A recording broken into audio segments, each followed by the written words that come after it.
오늘 저희들이 읽을 말씀은 베드로전서 2장 20절 하반절입니다.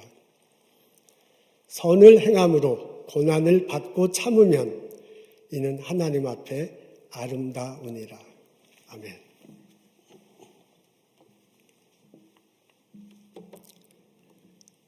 튤립 꽃의 색상이 다양하네요. 빨간색, 노란색, 하얀색, 자주색깔 등이 있습니다. 유럽의 튤립이 소개된 것이 16세기랍니다. 그 이후로 유럽인들의 로망이 있었어요. 튤립 색 중에 검은색 튤립이 있으면 얼마나 아름다울까. 많은 사람들이 시도를 했습니다. 품종을 개발해서요, 검정색 튤립을 만들려고 애를 썼습니다. 실패하고 실패합니다. 네덜란드의 헤르트 하이만도 그 중에 한 사람이에요. 검정색 튤립이 있으면 참 좋겠다고 사람들이 그렇게 애를 쓰는데 왜 만들지 못할까 하는 생각을 가지고요, 여러 번 시도를 해봤습니다. 아주 진한 자주색 꽃 이렇게 2개를 가지고요, 수컷의 암수를 묻혀다가 수컷을 암컷에 이렇게 묻혀가지고 재배를 시작해봤습니다. 안 돼요. 이렇게도 안 되고 저렇게도 안 됩니다. 그렇게 7년을 지나 허탕으로 보낸 1986년 2월 달에 자신이 개발해서 재량한 꽃 중에 아주 검정색에 가까운 튤립을 보게 됩니다. 엄밀히 말하면 완전히 검정색은 아닌데요, 그 자주색이 아주 진해서 이제까지 발견한 것 중에서는 가장 검정색에 가까운 것입니다. 그 이후로도요, 온실에서 이렇게 하나를 이제 꽃 하나가 나왔는데 그 온실에서 나온 그 하나를 좀 더 개량을 해서 사람들에게 나누어줘 대중화시키는데 무려 20년이 걸렸다고 합니다. 유럽에 그 튤립이 들어온 지 400년이 지나고 난 이후에야 비로소 사람들이 검정색 튤립을 볼 수 있게 됐습니다.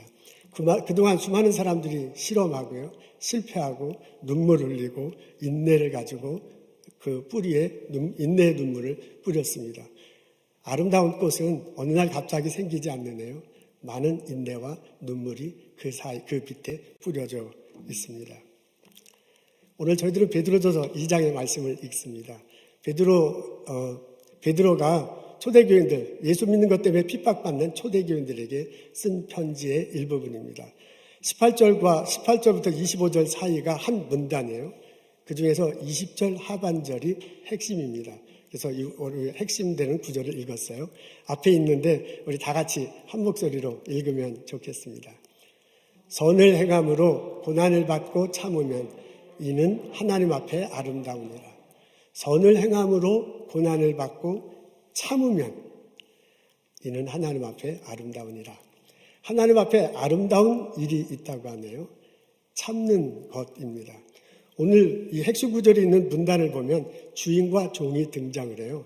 근데 그 주인이 종에게 좀 못되게 굴고 있습니다. 까다로운 사람인가 봐요. 부당하게 일을 시키고 심지어는 이렇게 좀 매도 때리는 그런 상황입니다. 종은 잘못한 게 없습니다. 오히려 종이 선하게 일을 하려고 매를 알을 쓰고요, 그리고 주인을 그렇게 대하고 있습니다.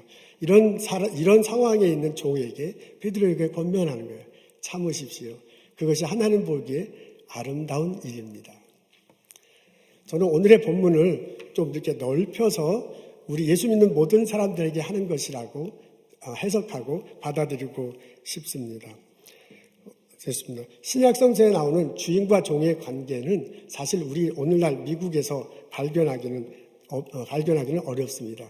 우리에게는 주인과 직원과의 관계가 있긴 한데 오늘 본문에 나오는 그런 관계하고는 아주 멉니다. 그리고 또 직원으로서 일을 하다가 오늘 본문에 나오는 것처럼 주인이 직원한테 막 부당하게 대우한다든지 때린다든지 그러는데 순종하고 복종하는 우리는 그런 문화에 살고 있지는 않습니다. 그래서 이런 점에서 이 본문 속에는 주인과 종의 관계로 나와 있는데 이것을 좀 넓혀보자는 것입니다.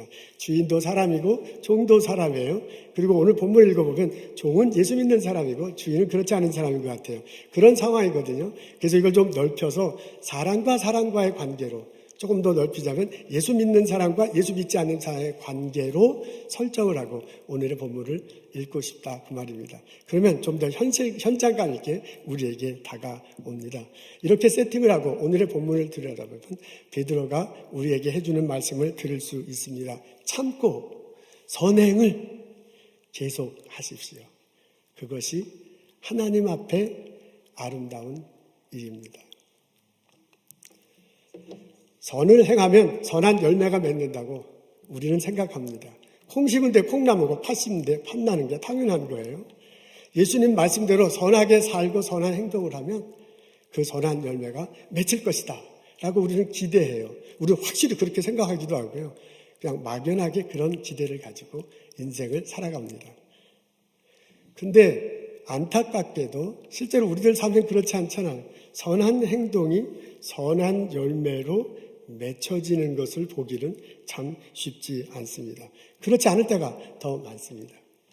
내가 예수님을 전하라고 그렇게 많은 애를 썼지만은 상대방은 무덤덤할 수도 있습니다.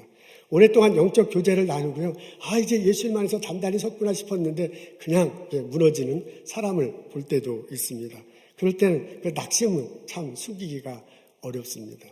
직장에서 하나님의 뜻을 품고 선하게 일하며 살기는 말이 그렇지 참 쉽지 않습니다. 그렇게 하다 보면 불이익을 당할 때도 있습니다. 좋은 뜻으로 이렇게 대해줬는데 나를 이용하기도 하고요. 어떻게 보면 예수 믿고 하는 그런 행동 때문에 왕따를 당할 수도 있습니다. 그때 느끼는 낭패감은 말로 표현하기가 참 쉽지 않습니다. 이웃들과 건강하게 지내는 것도 쉽지 않습니다. 그리스도의 사랑으로 이렇게 많은 것들을 베풀어 보면 그렇게 베풀어 줬는데도 불구하고 나에 대해서 험담하는 사람도 있습니다. 선하게 살려가는 내 모습을 보고 착하게 보고서 은근히 무시하는 사람도 있습니다.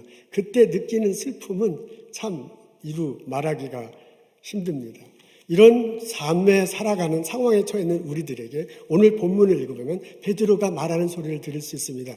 참으십시오. 선하게 행동하십시오. 베드로는 참을 때 두 가지를 기억하는 것이 좋겠다고 합니다. 첫째는 뭐냐면 하나님을 생각하고 참으라고 권면합니다. 19절입니다. 그 19절을 이렇게 보면 하나님을 생각하고 참도록 이렇게 권면하고 있습니다. 하나님이 이 세상을 만드셨습니다. 하나님이 이 세상 모든 것들을 주관하십니다.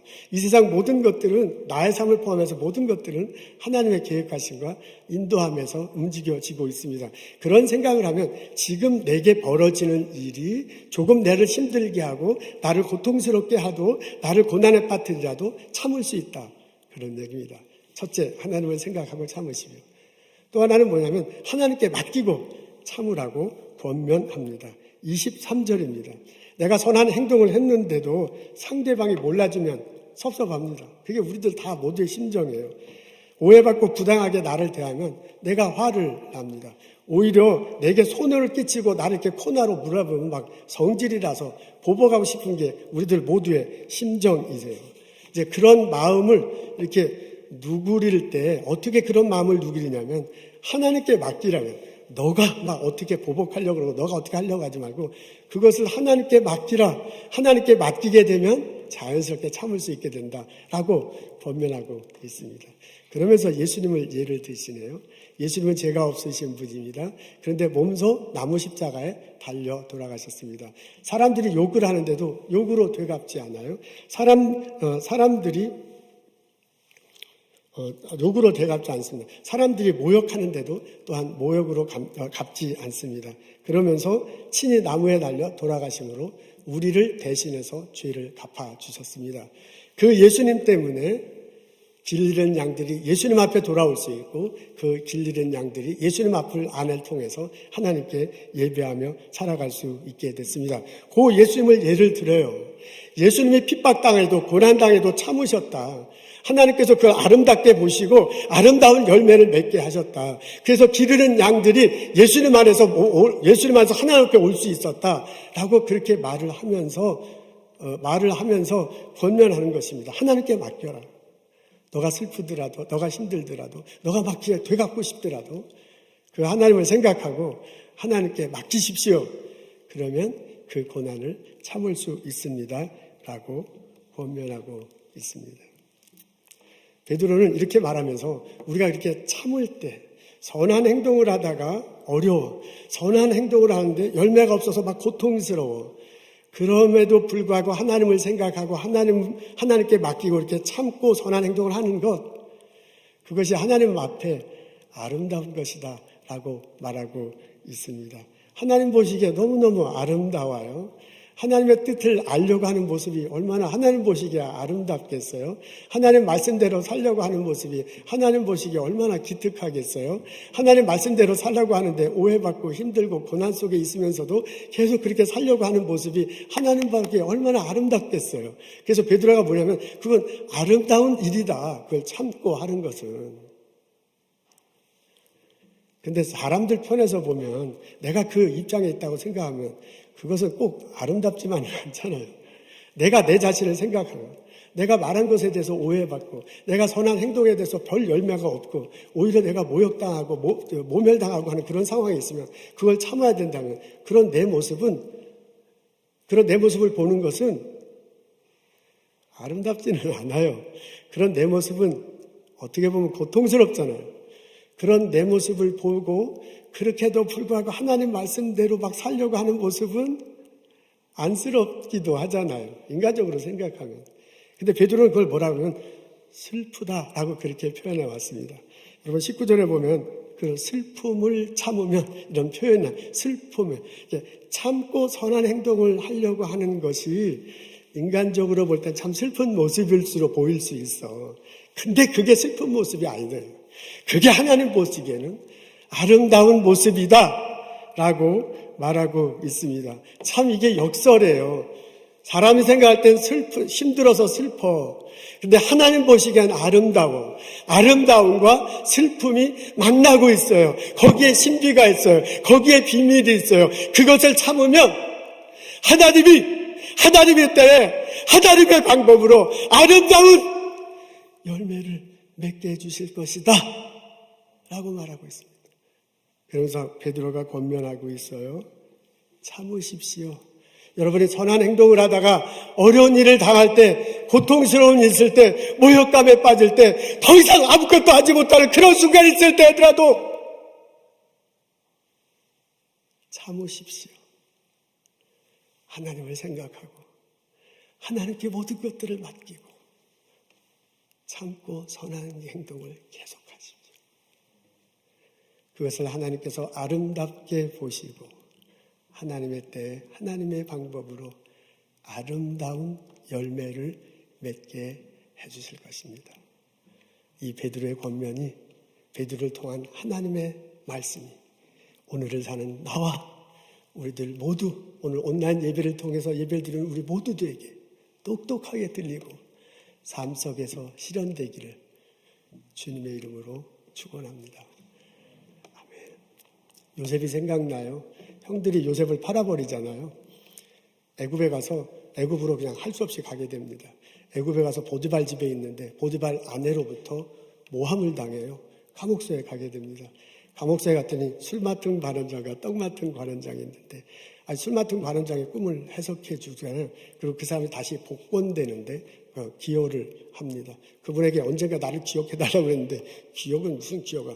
아무것도 기억하지 않습니다. 그냥 그 상태로 감옥에 계속 있어야 됐습니다. 그런데 어느 날 바로 왕이 꿈을 꾸고 그 꿈을 해석해 주는 찬스가 옵니다. 그것을 계기로 해서 애굽의 총리 대신이 되잖아요. 7년 동안 흉년이 들어요. 7년 동안 풍년이 들어요. 그때 그 식량을 막 다 걷어들입니다. 창고에 쌓아놓습니다. 7년 동안 흉년이 왔습니다. 그때 창고에 쌓아둔 그 쌀을 풀잖아요. 그리고 이제 땅을 이제 회수하는 그런 일을 하게 됩니다. 이래서 애굽에 있는 사람들이 다 먹고 살고 그 어려운 시기를 지나게 됐습니다. 이때 형들이 찾아옵니다. 와서 식량 얻으러 와서 보니까 동생이야. 아이고야, 우리는 다 죽었구나. 덜덜덜 떠는데 그 덜덜덜 떠는 형들 향해서 하는 말 여러분 생각나시지요? 뭐라고요? 하나님은 내가 왜 이러죠?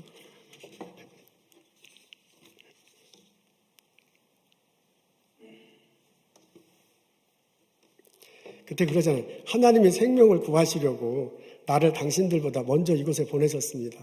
라고 말을 합니다. 여러분, 요셉이 말을 하는 걸 곰곰이 생각해 보세요. 이 사람이 무슨 생각을 가지고 살아왔는지를 알 수 있습니다. 내가 지금 여기에 왔는데 이렇게 식량을 나눠주는데 이게 하나님이 생명을 살리려고 나보다 나를 먼저 보낸 것이다 라고 그렇게 말하고 있어요. 본인이 애굽에 온 게 형들 때문에 온 게 아니에요. 하나님 때문에 왔다 그렇게 얘기해요. 이렇게 말하는 걸 보면 이 요셉이 자신의 삶을 하나님의 계획하심과 인도하심이라는 큰 틀 안에서 자신의 삶을 바라보고 있는 거예요. 형들한테 모질게 당하잖아요. 보디발 아내한테 모함을 당하잖아요. 그리고 그냥 술 맡은 관원장 그 사람 사실 모멸감을 느끼는, 자기 부탁을 했으면 들어줬으면 자기도 얘기를 해야지 전혀 없는 그런 상황이에요. 그럼에도 불구하고 한 사건 한 사건을 하나로 때문에 고통스러워하지 않고 하나님의 큰 틀 안에서 바라봅니다.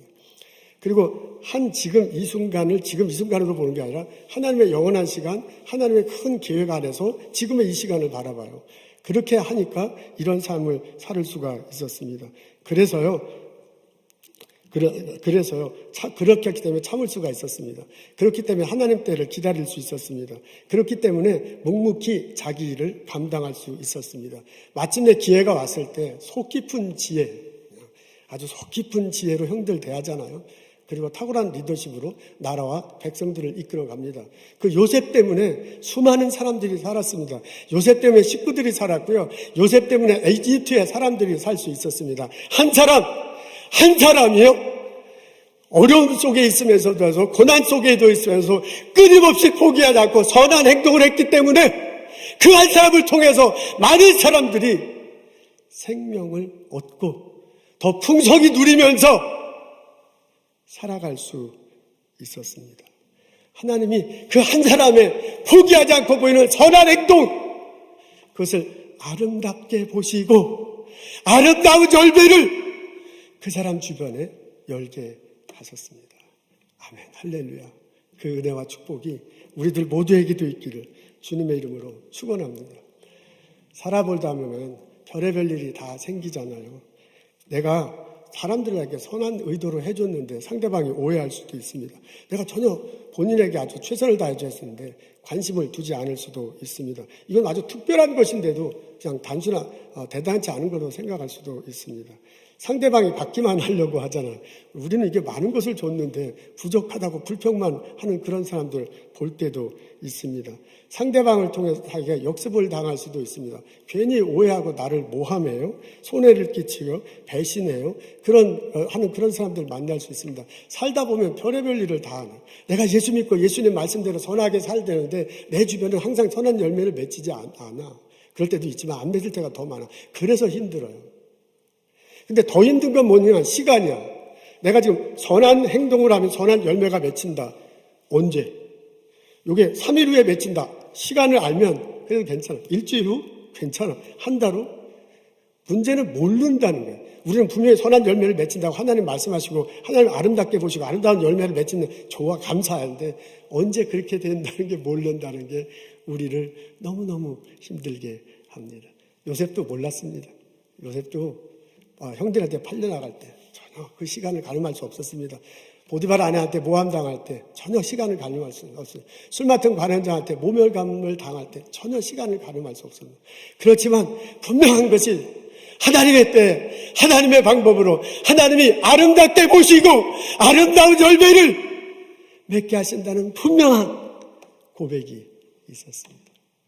하나님이 그 요셉의 끊임없는 선한 행동을 아름답게 보시고 하나님의 때 아름다운 열매를 맺게 하셨습니다. 그 하나님이 우리들 삶 속에서도 나와 함께 구체적으로 살아가며 나의 가족에 구체적으로 살아가며 나의 일터에 구체적으로 같이 살아가시면서 나의 선교지에 구체적으로 같이 살아가시면서 동일한 은혜를, 동일한 축복을 해 주실 줄로 믿습니다. 우리들 삶의 정원에 아름다운 꽃이 필 것입니다. 우리들 삶의 터전에 아름다운 열매가 맺히는 날이 올 것입니다. 나는 지금을 살아가는 것이 조금 힘들지만 어떨 땐 그러면서도 하나님 말씀대로 살려고 하는 모습이 좀 슬퍼 보일 때도 있지만은 하나님 보시기엔 아름다운 것입니다. 그 하나님이 하나님의 때 하나님의 방법으로 아름다운 열매를 맺혀 주실 것입니다. 그 하나님 마음속에 붙들고 하루하루 힘있게 살아가는 나와 여러분 되시기를 주님의 이름으로 축원합니다. 기도하겠습니다. 하나님, 주께서 주시는 말씀 마음으로 받습니다. 주께서 주시는 말씀 삶에서, 일터에서, 가정에서, 연구소에서, 직장에서, 나의 스몰 비즈니스에서, 나의 선교지에서 실천하며 살아갈 수 있도록 인도하시옵소서. 언젠가 맺혀주실 하나님의 아름다운 열매를 바라보며 지치지 않고 넘어지지 않고 살아갈 수 있도록 붙들어 주옵소서. 하나님, 이르가 선교사님과 그 가족을 기억합니다. 하나님께서 사랑으로 불러주셨으니 은혜로 채워주시옵소서. 선한 열매가 그 가정과 그 일터에 그 사역지에 날마다 맺혀줄 수 있도록 하나님께서 그 비전을 주시고 또한 힘을 주시고 은혜를 더하여 주옵소서.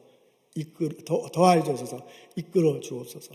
과테말라 마야 원주민들을 기억하시고 하나님께서 은총으로 함께 하시고 부족하고 힘들 때 하나님의 사랑을 그들에게 또한 보여주옵소서. 하나님, 주님께 나와 예배 드릴 때 주님께서 주신 많은 것 감사하게 구별하고 하나님께 예물 드립니다. 우리 예물과 함께 우리의 마음과 삶을 드리고자 합니다. 주여 받으시옵소서. 큰 은혜로 함께 하옵소서. 예수님 감사합니다. 예수님 이름으로 기도합니다.